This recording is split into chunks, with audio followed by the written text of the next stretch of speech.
Salut, c'est Thibaut de Web Avalanche, j'espère que tu vas bien. Aujourd'hui, je te présente un outil qui permet de scraper de la data en ligne. Alors, c'est-à-dire quoi scraper? C'est capturer l'information qui t'intéresse sur plusieurs sites internet, sur des bases de données, etc.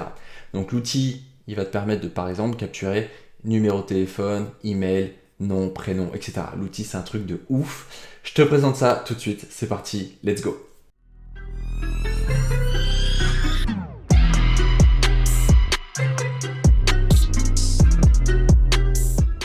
Avant de commencer, par rapport au scrapping, je tenais à te dire deux, trois trucs, ok?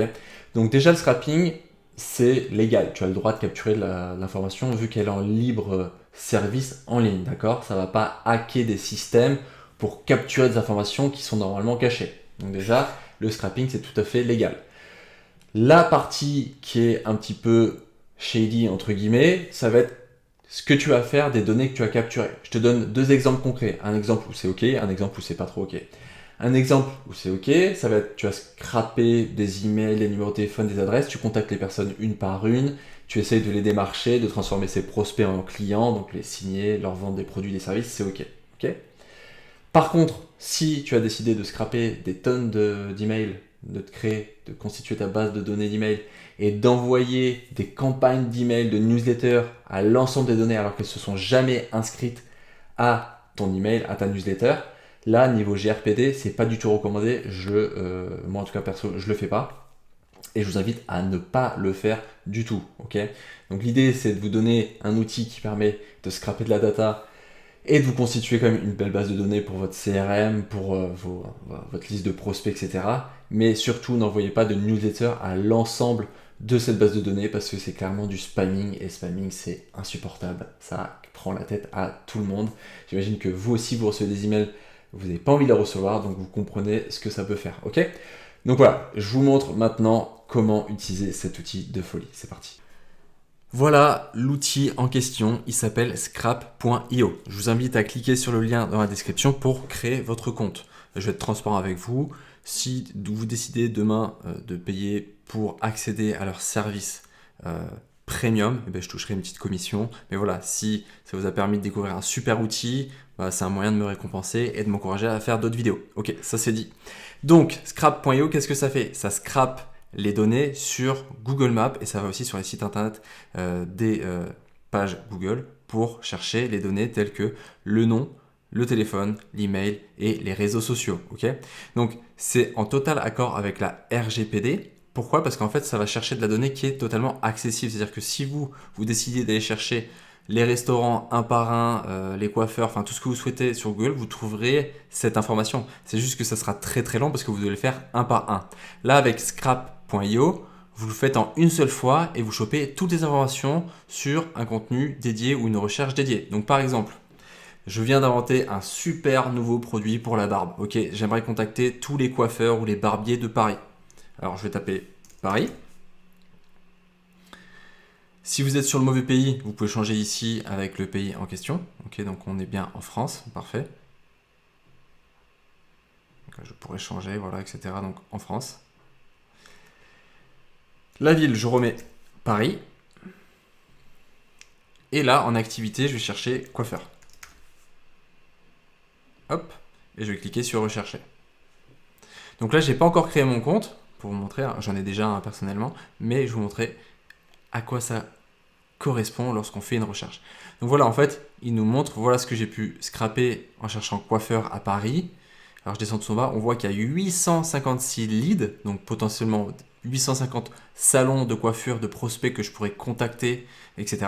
Et donc là, l'idée c'est, ok, est-ce que ça marche bien? Est-ce que c'est pas du bullshit? Est-ce que c'est pas n'importe quoi? Donc en fait, ce qu'on va faire, je vais cliquer sur n'importe lequel. Bobby Pins Paris. On va vérifier que c'est bien le bon email. Donc je clique sur Bobby Pins Paris. Je vais arriver sur Google Maps. Ok. Là, hop. On va juste fermer ça. Bobby Pins Paris. Ok, je vais sur leur site internet. Donc, Bobby Pins Paris. Donc là, l'email c'était bobbypinsparis@gmail.com. Ok. Donc on va vérifier ça dans contact. Hop. bobbypinsparis@gmail.com. Donc c'est pas du bullshit, ça scrape bien Google et ça fonctionne super. Donc, si vous voulez tester cet outil, eh ben, vous pouvez le faire gratuitement pendant 7 jours en cliquant sur connexion ou en cliquant ici sur télécharger 856 leads. Donc, il vous suffit de mettre votre prénom, votre nom, votre adresse email, téléphone, etc. Et ensuite, vous pourrez accéder à l'ensemble du scrap gratuitement donc pendant 7 jours et vous pouvez télécharger jusqu'à 100 leads gratuitement. Ensuite, c'est payant, il faut payer 49 € par mois. Mais voilà, si vous décidez de créer un nouveau produit et de contacter la France entière sur tous les coiffeurs, tous les barbiers de France, ça peut être un super moyen de vous constituer une belle base de données et ensuite de les contacter un par un. Je répète, de les contacter un par un parce que si vous faites un email à tout le monde, c'est du spamming. Je ne recommande pas du tout. Ok ? Donc, lorsque vous connectez ensuite, moi j'ai déjà un compte, vous allez pouvoir retrouver tous les exports que vous avez fait. Vous allez pouvoir refaire des recherches. Voilà, coiffeur. Hop, on refait la même. Donc là, je vais mettre Paris. Vous pouvez faire par ville ici. Hop, je me suis trompé. Voilà, et on recherche. Ça nous fait la même recherche, mais c'est ici qu'on va pouvoir faire les exports. Voilà donc à quoi ça ressemble dans leur outil lorsqu'on a un compte. Ok. Et maintenant, ce qu'on peut faire, c'est télécharger l'ensemble de la donnée, ou pas, voilà, ou filtrer, si vous voulez filtrer, voilà, vous voulez que les sites internet, que les téléphones, que les emails, que les Facebook, les Instagram, etc. En fait, vous faites votre filtre et après vous exportez suivant ce qui vous intéresse. Potentiellement, ce qui pourrait être super intéressant, c'est de, voilà, admettons, je vais filtrer que les coiffeurs qui ont une super note parce que j'ai pas envie que mon produit pour la barbe, le nouveau produit de la barbe, soit vendu ou proposé par des barbiers qui ont une note toute pourrie ou un coiffeur tout pourri. Peut-être dire, voilà, je veux juste avoir les emails des salons de coiffure et barbiers qui ont une note entre 3 et 5. Voilà.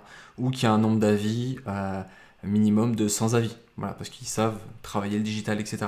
Donc l'outil est ultra bien fait, je trouve, très très simple d'utilisation. Alors on va filtrer, bon j'ai rien fait du tout, hein, vous avez compris.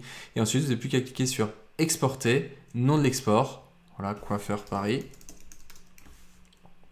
exporter. Donc c'est en train de se préparer et on se retrouve juste après lorsque le fichier est prêt. Voici donc l'export. Donc j'ai eu 100 lignes de résultats. Donc le statut est incomplet parce que j'ai un compte gratuit. Donc à la base, on pouvait scraper plus de 800 lignes sur Paris en tant que coiffeur Paris. Là, j'en ai que 100, tout simplement. Ok, donc c'est pour ça qu'il y a marqué incomplet. Vous inquiétez pas, c'est juste le test. Ok, on va télécharger le fichier CSV. C'est parti. Je vais l'ouvrir et on va voir à quoi ça ressemble. Et j'ai déjà fait le test, évidemment, vous allez voir, c'est un truc de ouf. Je vais juste dézoomer pour vous montrer l'ensemble des données qu'on a, quoi. Le truc de dingue. Donc je ne vais pas vous décrire toutes les colonnes, hein, mais je vais vous montrer rapidement. Vous verrez par vous-même quand vous testerez. Donc vous avez le nom du business, le titre principal, voilà, le site internet, le téléphone, l'adresse postale, décomposé aussi, le lien de la page Google, le nom du propriétaire, l'email, le lien Facebook, YouTube, LinkedIn, Twitter, le nombre d'avis, la moyenne de l'avis sur Google, le nombre de photos sur Google, bref, vous avez vu, c'est un truc de ouf. Donc voilà une manière de se constituer une base de données dans un sujet très précis en utilisant scrap.io. Si la vidéo t'a plu, je t'invite à t'abonner, à liker, à commenter. Tu sais très bien pourquoi je te demande ça, hein. Plus il y a de likes, plus il y a de commentaires, plus les gens voient ma vidéo. Donnez-moi de la force, quoi, tout simplement. Et je vous ferai d'autres vidéos et je vous ferai découvrir d'autres outils hyper stylés comme celui-là. Voilà, c'était Thibaut de Web Avalanche. J'espère que ça vous a plu. Je vous souhaite à tous une très bonne journée. A plus, ciao.